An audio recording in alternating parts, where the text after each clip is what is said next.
Medyo naputol ang ato ang live sa atong Facebook, no? Napawong og kalit ang akong cellphone, no? Lihang siguro mga higala. Okay mga igsoon, balik ta. Ang atong topic mahitungod nining paghaladhalad o pagkaon panahon sa adlaw sa mga minatay. Kung kini sala ba siya? Muna ako ang gisaysay pagganina kay wala may panudlo ang atong simbahan ni ana. Mahitungod ng halad-halad o pagkaon para sa mga patay, diin man din nato nasunod, dito ni nasunod nato sa atong mga katigulangan kaniadto. Muna ang atong mga katigulangan kaniadto wala matudloi taon sa sakto nga pagtulunan. Wala matudloi sa doktrina Kristiyana. Muna sa atong panahon karon nga mga kabatanunan nga diin natudluan nata sa saktong pagtulunan sa simbahan. Dili sa tanan gihimo sa katigulangan nga ato og yung sundon. Dunay mga gipanghimo sa mga katigulangan nga medyo mahasupak sa panudlo sa simbahan o sa Biblia dapat nato nang isalikway. Kay bisag ato patong mga katigulangan kaniadto mas mulabaw man gyud ang balaang Biblia, mas mulabaw man gyud ang Biblia kaysa tao. Muna mga higala, balikon ko wala magtudlo ang simbahang Katoliko ni ana paghaladhalad og pagkaon panahon sa adlaw sa mga minatay. Pero pangutana, sala ba ang maghaladhalad og pagkaon panahon sa adlaw sa mga minatay? Ang akong tubag ni ana direkta depende. Kay kung dili lang nimo sinayupon pod, puslan man gyud nga maghalad ka. Puslan man gyud nga maghalad ka. Ayaw lang gyud og sinayo pa pagsabot. Ayaw sinayo pa pagsabot sama sa gihimo sa mga paganismo. Kay kung imo nang sinayupon pagsabot nga parihason gyud nimo sa paganismo, kana siya dako na siyang sala, no? Sala na siya, maghaladhalad ka og pagkaon. Nga nagaladhalad nimo pagkaon, imong sangpiton tong mga patay. Nga dugay na nga nangamatay, imong sangpiton. Imo silang sangpiton aron pakanon sa imong gihalad. Kana dako na siyang sayop, no? Ayaw na kay sama ra ka sa mga paganismo. Maghaladhalad pagkaon dito sa kamaisan, maghaladhalad pagkaon ngadto sa mga langob, magsangpit-sangpit anang mga patay. Mao na nga sakyan na si Yawa. Ang daw tang espiritu mo sakay ni ana. Mao na mayawaan ka. Ang yawa hinuon makaintra na sa imong kinabuhi. Mao na nga kung maghalad lang ka, puslan man maghalad ka, ay lang sinayo pa. Di na siya sala. Pero kung imong sinayupon pagsabot, sama sa gi-practice mga pagano, aw ka na mo'y sala. Muna nga akong tubag direkta sa mong pangutana, sala ba? Kung maghalad kong pagkaon panahon sa kalag-kalag, tubag, dipindi. Kung imong sinayupon o pagsabot sama sa gihimo sa mga pagano, like sa mga paganismo, kana sala na. Pero kung maghalad lang ka diha, isipaghandom sa ilang mga paboritong pagkaon, pero kanauna ninyong mga buhi, no? Maghikay baron mo, paborito baron sa imong lula ang dugo-dugo, dinuguan, maghikay ka. Maghalad lang ka gamay diha sa imong lamisa, kanauna po na ninyo. Dili kay maghalad mo diha, magpaabot mo diha nga duulon na sa patay, kanuna o singhoto na sa patay, dili na sa mao. Sayop na sana. Kay ang patay mga higala wala na magkinahanglang pagkaon. Kay mga espiritu naman na sila. Ang ilang mga kalag, mga espiritu naman na. Dili naman nagutumon. Wala naman ay tinai. Di naman nagutumon. Mga kalag naman na sila. Mga souls naman na sila. Nga ano magkinahanglan pa man silang pagkaon. Wala na sila magkinahanglang pagkaon mga higala. Pero kung maghalad gyud ka, puslan man gyud maghalad ka, ayaw lang gyud sinayo pagsabot. Sama sa pagsabot sa mga pagano. Sama sa gihimo sa mga pagano, maghalad-halad pagkaon niya, maghalad og manok Bisaya, nya sagpit-sagpiton ang mga patay. Mao na ayaw tuguti igsuon. No ayaw tuguti nga mao na ang imong buhaton sama sa mga pagano.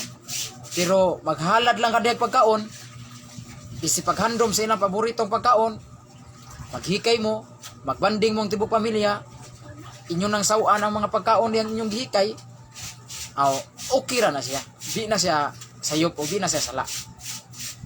Pero take note, Isudyo sa inyong unahuna, walay panudlo ang simbahan ana ha. Nga gisugo ta sa simbahan nga kinahanglan jud o maghalal jud tag pagkaon sa mga minatay. Dili na. Wa gyud panudlo ang simbahan ana. Atuan na ng personal kung magbuhat jud ta na. No, kung ato na gyud ng personal kung maghimo ta maghalad tag pagkaon niya, pagluto tag biko atong ihalad. Luto tag puto atong ihalad, budbud atuan na ng personal. Wala ta sugua sa simbahan ana, okay? Unya arita sa Biblia. Sa Biblia mga higala, wala usab na gidili ang paghalad o pagkaon sa minatay. O ang mga pagkaon dadon nato sa sementeryo atong ihalad dito sa ilang lubnganan. Wala na idili sa Biblia. Pero ayaw lagi sinayo pa sabot. Di ta magdag pagkaon dito sa lubnganan aron sabto na to nga mukaon ang patay o manimhot ang patay sa atong gikaon sa pagkaon nga giluto nato. Dili na mao. Di na to sinayupon ha. Ato lang gihikay ang paborito nilang pagkaon kay isip paborito nila nga pagkaon. Pero ipakaon na po na nga tos mga manguhaay kandila ha sa mga manabtan. Kana kung dili sila hugawan. Pero kung hugawan sila ay ipakaon lang po na nga tos mga iro. Ihalay ko na naman sa lubnganan, mabugan na diha. Daghan ba mga agi diha mga managkutay. Mabugan. Uban hugawan naman, di naman ginamukaon. Aka na okay ra. Ipakaon na nga tos mga mananap nga naa sa sementeryo. Pero naay mga bata sa sementeryo, pwede ninyo ipakaon na. Mukaon mga bata diha manguhaay kandila. Kaon mo na sila, mga manabtan ba ron. Okay ra mga higala. Ayaw lang yun yung sinayo pa. Pero aritas Biblia. Sayop ba ang paghalad o pagkaon para sa mga minatay? Para sa mga minatay, tubag wala moingon ang Biblia sayo. Gani ang Biblia nagsulti niya na kung dunay usa ka tawo nga mamatay, hikayig pagkaon o halarig pagkaon ang iyang lubnganan. Wa po day dili ang paghalad pagkaon ngadto sa iyang lubnganan. Kay lubnganan mini patay gyud. Ingon kag lubnganan na minatay gyud na. Naagi minatay diha. Kung sa ingos Biblia, halarig pagkaon ang iyang lubnganan. Mao na mga higala nga wala mingon ang Biblia nga sayop ang paghalad o pagkaon. Wa mingon Biblia niya na. Hinuon ang Biblia niya na ni suporta nga halarig pagkaon diha sa iyang lubnganan. Atong basahon mga higala no. Naa mabasa sa Biblia sa Book of Tobit o Tobias. Atong basahon ha. Atong basahon diri sa Tobias 4:17 niya atong basa mga higala. Ihatag ang imong pan ibabaw sa lubong sa mga matarong ug dili sa makasasala. Kung adunay mamatay nga usa ka tawo, halarig pagkaon ang iyang lubnganan. Tanawa ra naa gyud ay, no? Ihatag ang imong pan, samnang pan, di na pagkaon. Ihatag imong pan ibabaw sa lubong. Klaro kay mga higala. Naa gyud di ay ingnon na to paghalad o pagkaon ibabaw sa lubong. Naa gyud di mga higala. Naa na sa Tobit 4:17 higala. No, naa gyud di ay. Mo na mga higala nga dili di sayop ang paghalad o pagkaon ngadto sa lubnganan para sa mga nangamatay paghandom sila pagkaon. Kana dili sa sala. Gani gisgutan ka na sa Biblia mga higala no. Ang Biblia ni suporta ni ana. Pero dili lang yun na sinayo po na itong sabot. Muna mga higala, balikon ko ang paghalad o pagkaon. Panahon sa adlaw sa mga minatay, sala ba? Tubag dipindi. Kung imong buhato na sama sa gibuhat sa mga pagano, maunay sa sala. Sama sa buhaton mo sa mga pagano. Sama sa gibuhat sa mga pagano, maunay sala. Pero kung magbuhat ka, ana, dili sama sa mga pagano, aka na, di na siya sala. No? Imo lang nang buhaton aron paghandom sa paborito nilang pagkaon. Pero kanon sa mga buhi, dili na siya sala. Pero kung maghalad ka o pagkaon para sa mga minatay niya, sama sa gibuhat sa mga pagano sa pisapito nimong mga patay, kana siya sala na siya. Okay? Ingon ana ra ka simple mga higala no. Sa panudlo simbahan, way panudlo simbahan nga maghalad tag pagkaon. Panahon sa adlaw sa mga minatay, ha? Wala magsugo ang simbahan niya na. Natay katikisim diri. Naadiri ang tanang panudlo sa simbahang Katoliko na sa katikisim. Wag yung ko'y nabasa din hinga nanudlo ang simbahan. nga panahon sa Nobyembre 1-2 maghalad tag pagkaon para sa mga minatay. Wa panudlong simbahan niya. Kung maghalad man ganita atuan na ng personal. Wala ta maghalad tungod kay gisugot sa simbahan. Ang gikinahanglan jud sa adlaw, ang gikinahanglan jud sa mga kalag. Labi na gayud sa mga kalag nga naa sa purgatorio. Ang gikinahanglan jud nila igsuon dili ang imong gihalad na pagkaon. Dili ang pagkaon, dili ang lamian nga pagkaon, lamian nga baboy, inasal, humba, dili. Wala na kinahanglan na sa patay. Ang gikinahanglan sa nangamatay mga higala, wa nagyulain kinig yung pagampo na to. Mga pagampo na to para nila. Atong iampo sila mga higala, labi na to mga kalag nga 4 taon sa purgatorio nga undergo pa, no? Undergo pa sa gitawag na to pag-process nga giprocess pa sila nga hinluan sila, no? Katong mga kalag nga nasangit sa purgatorio, mga kalag nga nihapit pa sa purgatorio nga giprocess pa nga limpyuhan pa taon sila. Ini kalimpyo na nila nga to sa purgatorio, dadao na sila nga to sa langit mga higala, ini limpyo na nila. Muna ato silang tabangan pinaagi sa atong mga pagampo, no? Ang gikinahanglan jud sa mga kalag sa purgatorio, mga holy souls in purgatory, maog yun ang atong mga prayers. Sama aning mga pamisa na to. Tambong ta sa misa matagadlaw. Ato silang pamisahan, labi na gayod sa pagampo na to sa Santos nga Rosario. Ato silang ituboy. Ato silang ihalad mga higala. Muna mga higala, muna gikinahanglan in taon sa mga kalag sa purgatorio. Ardi Sumaya, happy Sunday bro. Salamat brother. Happy Lord's Day kanimo. Muna mga igsuon, ang gikinahanglan sa mga kalag sa purgatorio, mga mahal na tos kinabuhi, wala nila kinahanglan na ang pagkaon. Kung unsa kalami ang imong gihalad, wala na kinahanglan na nila. Dili kandila, dili buwak, sa kadako ng kandila unsa na kanindos buwak. Dili na mo'y gikinahanglan kanila. Ang gikinahanglan nila mga igsuon ang pagampo gyud. Mga pagampo gyud nato. Mao gyud ay gikinahanglan nila.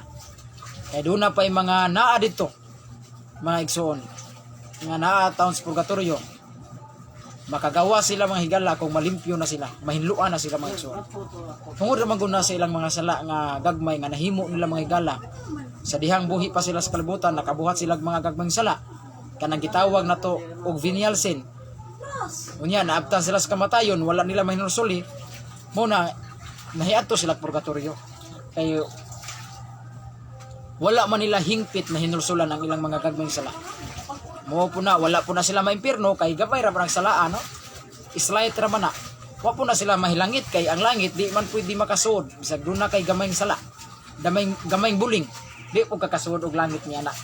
Muna ang Dios matarong man nga maghuhukom, wala impirnoha sila, muna naay butanganan anak nila. Kay ang Dios matarong man nga maghuhukom. Naay butanganan anak nila, no? Usa ka dapit nga dili impierno, di pod langit, mo na gitawag na mo og purgatorio. Usa na purgatorio? To cleanse, no? Sa to pa hinluan sila diha. Linisanan, no? Linisanan. Muna ang mga kalag nga nihapit diha sa purgatorio, hinluan sila mga higala. Muna unsa ra magyoy matabang nato sa mga kalag sa purgatorio, way lain mao ang atong mga pagampo. Tambong ta kanunay sa Santos nga misa, ato silang pamisahan, mga buhat nga mga maayo, magbuhat ang mga maayo, ato ipahinungod sa mga kalag sa purgatorio. Mo na ikalipay nila mga igsoon. Mo na panudlo sa atong simbahan nga nakabase gyud sa balaang kasulatan. Hinaot mga igsoon nga kini akong video inyo ning i-share, kini akong live sa Facebook. Kung doon na mo yung mga GC, i-share ninyo para daghang mga Katoliko nga makapaminaw sa ato ang gidiscuss karon. O para po sa mga dili Katoliko makapaminaw sa atong live, hikapon pa dahil sa Dios ang ilang kasing-kasing mubalik na sila sa tinuod nga simbahan maong Iglesia Katolika Romana. Mubalik na sila sa Katoliko. Okay mga igsoon, daghang kayong salamat sa iyong pagpamati kanako. Naot nga doon na kamoy makatunan sa gamay nining akong gipaambit karon. Mahitungod sa paghalad sa paghalad og mga pagkaon para sa mga minatay. Sala ba ni siya? Ato na nang gitubag mga igsoon. Hinaot nga daghan kamong naa kamoy nakatunan ining akong gisgutan karon. Base gyud sa panudlo sa simbahan Katoliko og sa balaang kasulatan. Wala ako maghimuhimo niini kini nga istorya, wala ako magagamag istorya, ako magagamag sugilanon. Kundi igo lamang ko nagabase kung unsay panudlo sa atong simbahan og sa baruganan sa balaang kasulatan. Hinaot inyo pa kong sundan niining akong mga live daghan patag mga doktrina pagtulunan sa simbahan Katoliko nga ato pag yung tukion o atong tun-an mga igsoon. Napay mga nindot nga mga topic nga atong pagahisgutan sa sunod na tong live. Hinaot mga igsoon na dili kita makalimot sa paghandom sa atong mga mahal sa kinabuhi nga nitaliwan na. Kay sa Sirach Kapitulo 7 bersikulo 33 matod pa sa Dios nga mabasa sa Sirach 7:33, ayaw kalimti pagtabang sa mga kabus, ayaw kalimti pagtabang sa mga kabus, ug ayaw usab hikalimti ang paghandom sa mga nangamatay. Sa ato pa mga igsoon, dili jud ang natong kalimtan ang paghandom sa mga nangamatay. Muna adlaw Martes ug Miyerkules mangadto kita sa ilang mga lubnganan, mangadto kitag menteryo, ato silang duawon, maghimo kitag mga pagampo. Muadto tag menteryo, maghimo tag mga pagampo diha mga igsoon, magbuhat tag mga unsa magampo ta alang kanila nga nitaliwan na diri sa kalibutan. Kaysa musugot ta sa madili mga igsoon, musunod rata sama na nila mga igsoon. Mga matay rata mga igsoon, like nila mga higala. Muna mo ato tag menteryo, duawo na to sila dito. Diin sila gipanglubong, ato silang atuon. No? Unya magbuhat kita og mga ginagmay lang nga mga pagampo. Magrosaryo bata. No? Magbuhat ang mga pagampo pahinungod para sa mga mahal nato sa kinabuhi nga nangamatay na. Mura na tong buhaton. Dili kay mo adto tag menteryo aron magdata og vapors magdisko-disko ta. Mga to tag menteryo aron mga magdatag ilimnon nga makahubog mag-inom-inom ta dito, dili na mao. No? Mao na mga adto tas menteryo ato silang duawon unya magampo ta alang kanila nga mga mahal nato sa kinabuhi nga nangamatay na. Una, sa di pa ta mo atog menteryo, do na lang ko'y tambag ninyo mga Katoliko, sa di pa ta mo atog menteryo, unahon sa nato ang simbahan. Mga to ta sa simbahan, mutambong ta sa santos nga misa, ato silang pamisahan, magrosaryo ta pahinungod alang sa mga mahal nato sa kinabuhi nga nangamatay na. Ikahuman natog simba, ngaon ta kadiyot, nya ato na tag sementeryo. Ato tag menteryo, duawo na to ang ilang mga lubnganan o maghimo po tag mga pagampo dito. Atong ihalad ang atong mga pagampo alang sa mga nangamatay. Pahulay nga dayon mudanag sa nangamatay. Ang kahayag ni Kristo magadanag kanila o ang tanang mga kalag sa purgatorio nga nagkinahanglan sa atong mga pagampo. Kaluyan ta sila sa Ginoo ug labi na tong mga kalag nga nagkinahanglan sa kaluoy sa Ginoo. Makapahulay unta sila o gadon sila ngadto sa Ginoo sa bagong langit, ang bagong Jerusalem. Tabangan unta sila sa mahal na Birhen Maria, dadon sila sa mahal na Birhen Maria ngadto sa kinabuhing walay katapusan. Mga santos o mga santa sa kalangitan, kaluyi sila ug dad-a sila ngadto sa kinabuhing walay katapusan. Tanang mga nangamatay. Mga igsoon, diri ako kutob, hinaot nga makakaton kamo nining akong Facebook live. Kini akong gi-live karon mga igala. Inyong ubos nga lagad Brad Carlo Badinas, manamilit kaninyo mayong hapon, mayong adlaw, mayong gabi. Happy Lord's Day kanatong tanan. Ang Dios manalangin kanatong tanan o dagang salamat. Bye-bye mga igsoon.